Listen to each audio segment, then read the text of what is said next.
Last video में हमने जाना कि किडनी हमारे ब्लड से वेस्ट को अलग करके यूरिन बनाने में मदद करती है, लेकिन आखिर ये काम कैसे होता है? किडनी के अंदर कौन सी छोटी सी स्ट्रक्चर इस प्रक्रिया को करती है? आज हम किडनी के अंदर पूरी यात्रा को हम समझेंगे। किडनी के अंदर बड़ी संख्या में बहुत सी माइक्रोस्कोपिक स्ट्रक्चर मौजूद होते हैं, जिन्हें नेफ्रॉन कहा जाता है। यही नेफ्रॉन ब्लड फिल्ट्रेशन में महत्वपूर्ण भूमिका निभाते हैं।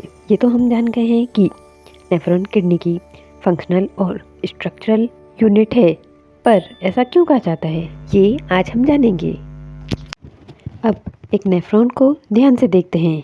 इसकी शुरुआत ग्लोमेरुलस नाम की कैपिलरी नेटवर्क से होती है, जो इस बोमेन कैप्सूल से घिरी होती है। इसके आगे एक लंबी और घुमावदार ट्यूबल होती है, जिसमें पीसीटी, लूप ऑफ हेनले और डीसीटी शामिल है। अंत में ये कलेक्टिंग डक्ट से जुड़ती हैं। नेफ्रॉन के यही अलग अलग हिस्से फिल्ट्रेशन से लेकर फाइनल यूरिन फॉर्मेशन तक की पूरी प्रक्रिया में अपना अपना काम करते हैं। ब्लड नेफ्रॉन के सबसे पहले हिस्से ग्लोमेरुलस तक पहुंचता है।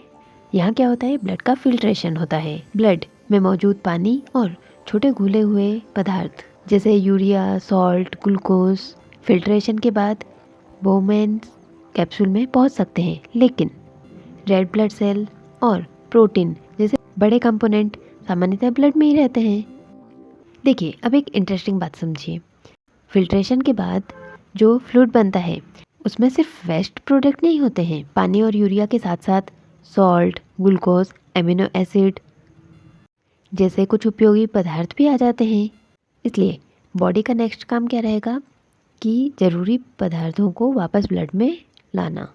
रीअब्सॉर्प्शन नेफ्रॉन की टेबल से आगे बढ़ते हुए फिल्ट्रेट से शरीर के लिए आवश्यक पदार्थ ब्लड में वापस लिए जाते हैं और वेस्ट पदार्थ फिल्ट्रेट के साथ आगे बढ़ जाते हैं। यानी किडनी सिर्फ चीज़ों को बाहर नहीं निकालती, बल्कि आवश्यक चीज़ों को बचाकर वापस भी लाती है। वीडियो को लाइक करते चलिएगा। अब आती है थर्ड प्रोसेस, ट्यूबुलर सेक्रेशन। कुछ अनवांटेड सब्सटेंस और आयंस जो ब्लड में बचे रह गए, उन्हें ब्लड से नेफ्रॉन की टेबल में भेजा जाता है। इस तरह बॉडी उन पदार्थों को भी फिल्ट्रेट में जोड़ देती है, जिन्हें बाहर निकालना जरूरी है। अब फिल्ट्रेट में यूज़फुल पदार्थ काफ़ी हद तक वापस आ चुके हैं और अनवांटेड सब्सटेंस आगे बढ़ते हुए फाइनल यूरिन का हिस्सा बनने लगते हैं।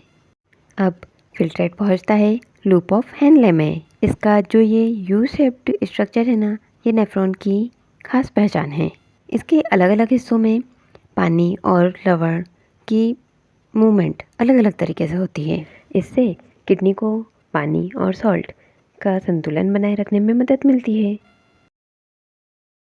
अब फिल्ट्रेट डिजिटल कन्वोल्यूटेड ट्यूबल यानी डीसीटी तक पहुंचता है।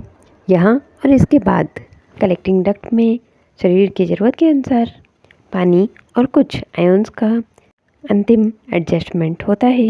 इसके बाद जो फ्लूइड बचता है, वही फाइनल यूरिन बनता है और कलेक्टिंग डक्ट से आगे किडनी के ड्रेनेज सिस्टम में पहुंच जाता है। अब पूरी प्रक्रिया को एक साथ देखते हैं। ग्लोमेरुलस में ब्लड का फिल्ट्रेशन होता है। फिल्ट्रेट नेफ्रॉन की टेबल में आगे बढ़ता है, जहां शरीर के लिए ज़रूरी पदार्थों का रीअब्सॉर्प्शन होता है।